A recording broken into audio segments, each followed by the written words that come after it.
Hi, I'm Harmony and this is my channel Harmony Stitches, and I want to welcome you back if you are a returning visitor. If this is your first time, I want to thank you so much for stopping by and taking some time to hang out with me today. This is a video podcast here on YouTube that talks about my crafting, which is usually cross stitch, knitting, and crocheting. So I have some whips that I worked on this week, and then I want to show you some of my previous finishes. And I also am going to do my weekly wheel spin right here on my video because that was a request from one of the viewers from last week. So first let's show you some of my finishes from, these are all from last year, I think in December. The first two are from the Prairie Schooler book, Starry Night. There's 7 ornaments in that one, and these are 2 of them. On this one, all I had to do was finish all of the gold on the top, the star and the halo on Joseph. All of the rest of it was completed. And I was so silly. I was putting it off. I didn't want to work on the Kreinik. It took me like a half an hour to finish that. It was so ridiculous. I was ridiculous. And then I finished this one. And this was shepherd with 3 lambs. And I had to do the back stitching for the town and all of the Kreinik, and that was basically all I had to do on that one as well. So those didn't take me very long. I still have 2 more in the series, and those will get done when the wheel gets spun. This one is, let me see if I put something behind it, if it will help. Silent Night by Stitching with the Housewives. That's in their little What's in My Cup series. I got that done. The intent was for it to be a Christmas present for a coworker. I didn't really have any specific coworker in mind, but then we got shut down and sent home to work remotely just before Thanksgiving. And so I wasn't in any hurry to, 1, finish it, and 2, decide who to give it to. So it will be there for next year. I will either keep it for our home or I will gift it when the time comes. So, I don't know. This one, I think it's called Souvenir of France. I don't even remember who the designer was, but I will link it down below. So always check the description box because I will always link out or put details for all of these things. This is using 18 count Aida and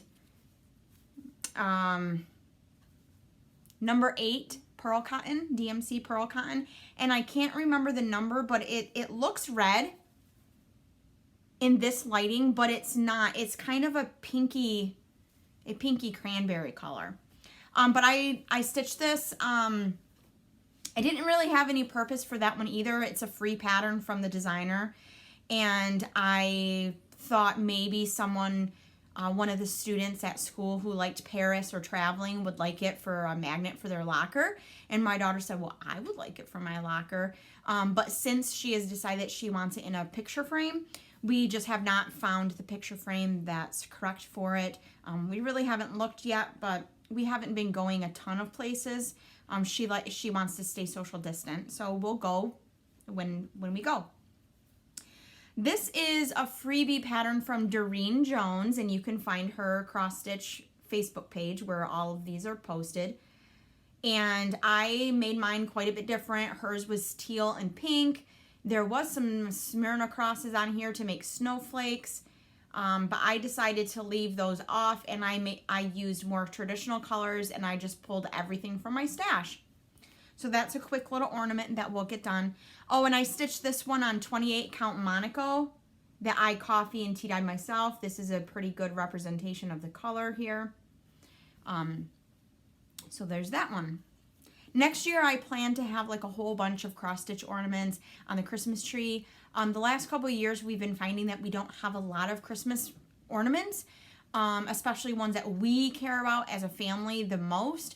So I'm stitching a whole bunch, and then we're going to buy new Christmas bulbs when we can find them, because it seems like that's one of the items that gets sold out really quickly here in our area.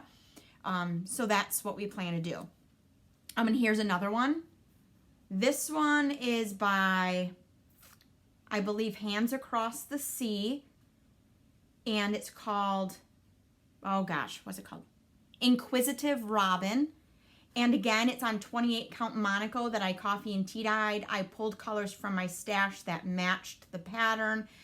With, like I talked about in one of my previous videos, I pull from my stash so that way I can make more and more patterns, because if I have to go buy all the called for floss, my money's not going to stretch as much.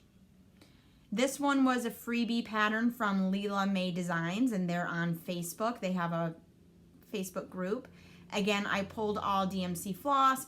Now they used a variegated DMC for the Yule cake, the fruit cake. And so it actually looks like a fruit cake if you stitch it up properly. But I didn't have that, so I just used what I had.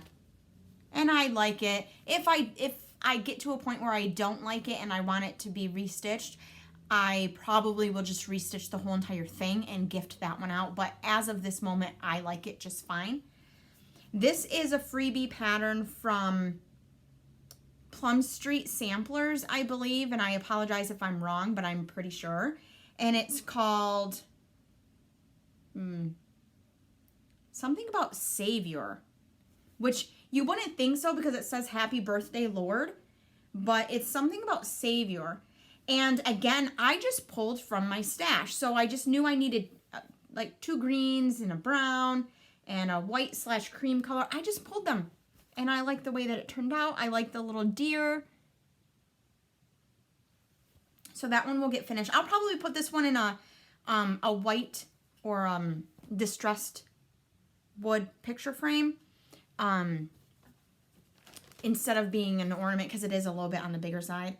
And then the last one I finished, I whipped this up really quickly, not in time for the presidential election, but it is done. This is a freebie pattern by, I didn't make any notes this week, so I'm just flying off the seat of my pants. Ink Circles. And it's a little tiny, I mean, it's tiny. And her intent for this was, I think, for those people in an area where they don't hand out the I voted stickers, for you to be able to make this into a pin, and then you could pin it on and you would have your sticker, so to speak. So it's really tiny. I used a scrap of 20 count white Aida, and I just pulled you need 2 colors. You need a red and a blue. And I had these 2 colors from a previous patriotic piece that my daughter stitched. So that it worked out perfectly, because you only need the 2 colors and you have the white background. So I whipped that one up, I think, in 2 hours or something, because there's I mean, there's a lot of stitches in there, but it's so small. I actually used just 1 strand because it's 20 count. Okay, and then on to new starts. I do actually have a new start. It's very small. It's small because I was struggling with it so much, because it was a new technique to me. I have never done it before, and I was on the struggle bus, like for real, like big loops on the struggle bus over and over. So this is my start. I think I have 6 rounds, and I'm doing it magic loop. It's not my preferred method, but I don't have, part of the struggle was you start with 8 stitches, you cast on 8 stitches in the pinhole cast on method, and it's so fiddly, I was struggling with the DPNs. So I started again, and I decided to do the magic loop method. So I was struggling with this one in a couple of different areas, but now I think I'm good to go. I don't have a 16-inch cable in this new set of needles that I got for Christmas, so I do have to order a 16-inch cable.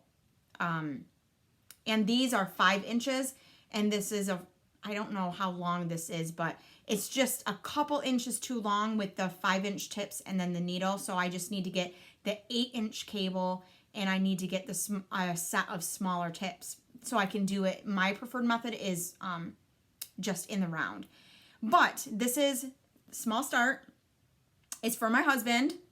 It's called Musselburgh. and it's a hat, and you start with 8 stitches, you increase out, and then you knit, knit, knit, knit, stockinette, and then you decrease down like a toe of a sock, and then you can actually fold it into itself, kind of like when you're folding a fitted sheet for your bed and you fold the corners in together. That's what you kind of do. You fold it in, and so it becomes a double layered hat. We've been searching. He's always asked me to make him things, but he's really warm, and he's not going to wear like a wool sweater or a scarf or anything like that. So when I heard Kay, she is on the channel here on YouTube called The Crazy Sock Lady.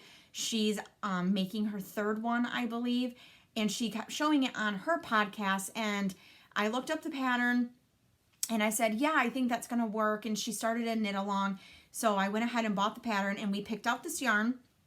This is from excuse me, Lolo Did It. It's from the Quotable Dumbledore Club, so this was from last year.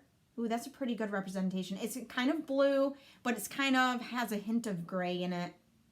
And look at this cake. I was on the struggle bus with this project from the very beginning because I couldn't get this cake up.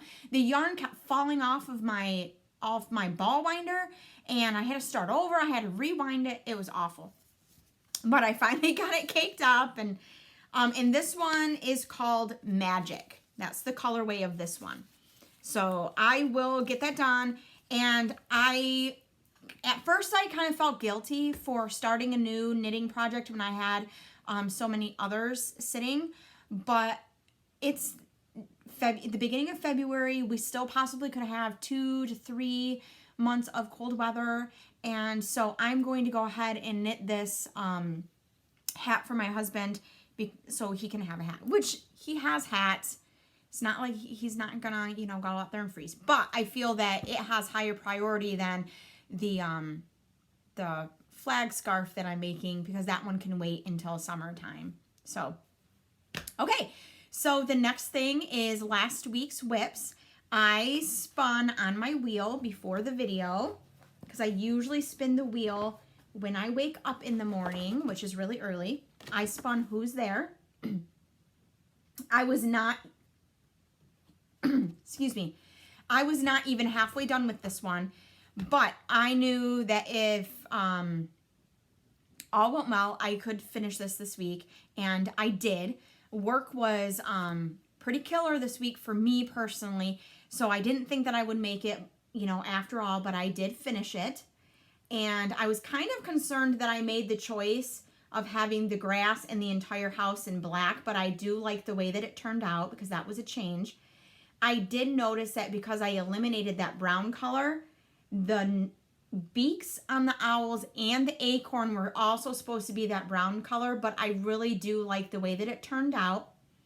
I did get all the back stitching done, which in this Prairie Schooler, there was a little bit more back stitching than even the last one.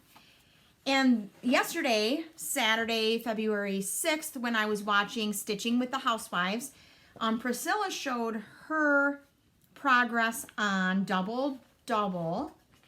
And I said to my daughter, I think I have that one almost finished. And I do. So this is the chart and this is the pattern. So as you can see, I pretty much have just that top band left. I have the 2 salamanders, the frog, and the 2 skulls in the top border. So I'm not saying I hope that this one is on the wheel spin, but I don't think that I would be too angry about it if it were, because I would be able to knock this out maybe in a day or 2. I mean, they're pretty heavy stitching, all of those, but they're 5 little things, and I think I could get them done. So we'll see what the wheel comes up with. But I know that one's going to be a quick one, so then I'd be able to go back to another whip after that.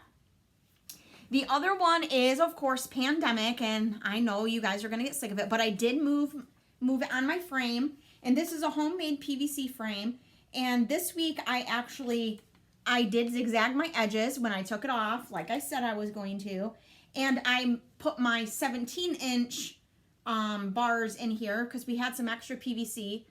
So you can see on this top corner, this is what I've been working on, and that top diamond. So that's how far I got. I did not get very much progress on this at all this week. I've probably only put in 15 strands. And of course my average is 6.5 strands a day. But when I got home, I mostly worked on Who's There by Prairie Schooler. And then when I got home from work in the evenings, I was exhausted. And it's so silly because I only worked a half a day in the office, but the work that I was doing was physically exhausting to me. And so I was falling asleep really early. So I didn't get anything done because my main focus was to get that Prairie Schooler done. Usually I would stitch my 6 to 8 strands a day into the pandemic before I would actually get started on anything else. And I did it opposite this week because I knew that I was probably going to be a little bit tired from work because I wanted to get that Prairie Schooler done. But that's just how it goes. So now we will spin my wheel and I'll show you what I'm talking about. Because I'll still work on pandemic and then I have my other focus piece. So this is what it looks like. It's a little spin wheel. It says spin. And at the top when I open it, it says spin the wheel random picker. And I'm using an iPhone, so I don't know what it will be like for you. I do know a lot of people use the Tiny Decisions app. I downloaded that one, and I was on the struggle bus with that as well. So I decided to find a different one, see if I can get it to work. I didn't want to have to fiddle around with it for 15 minutes, and I was really having a hard time. And this one I'm not. So what we're going to do is we're going to spin the wheel together. It is kind of blowing out, so okay, here we go. And we'll see what I'm going to be stitching on this week. It didn't spin.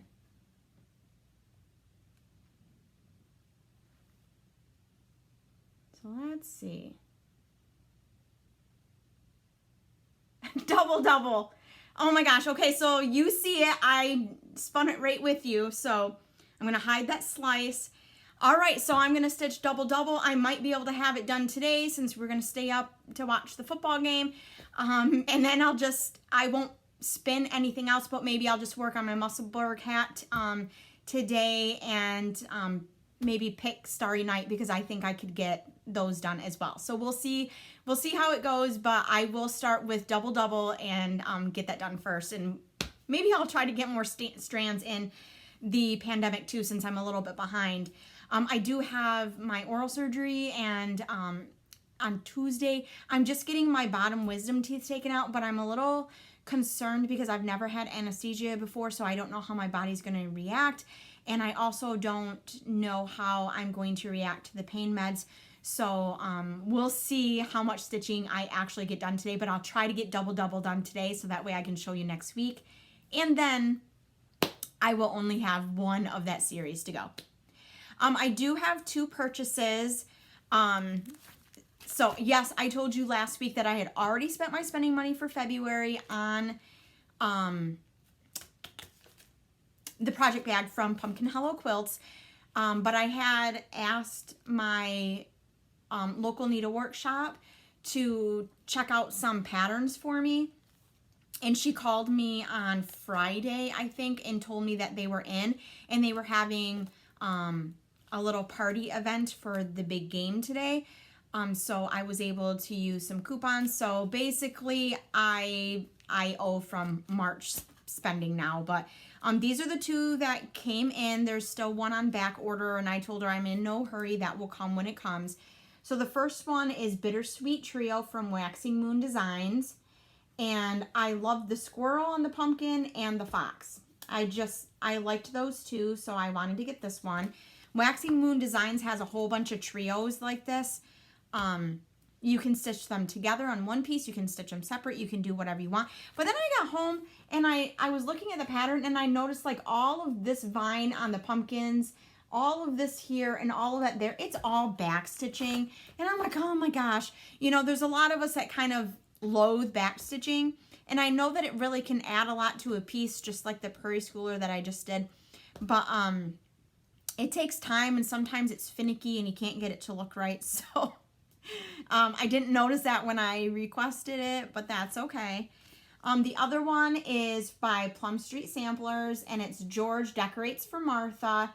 And I just love the leaves on the tree, on the trees. I just love those. And I love the stack of pumpkins in this urn thing that George is holding. And look, he's standing on a pumpkin. So I thought that that would be kind of cute for fall as well. And my daughter loves history, and she didn't really love this pattern, but so she wasn't going to spend her money on it, but I would spend my money on it, and it's so cute. So we'll have more for fall. Now I kind of need some for spring, but I think that's all that I have for you this week. I want to thank you again for stopping by, for subscribing, for liking, and your kind comments. Feel free to share with your friends if you think that they have, and would have any interest in what I'm sharing here. I hope to have something great to show you next week, but we'll see what happens with my recovery. Until then, have fun stitching. Bye.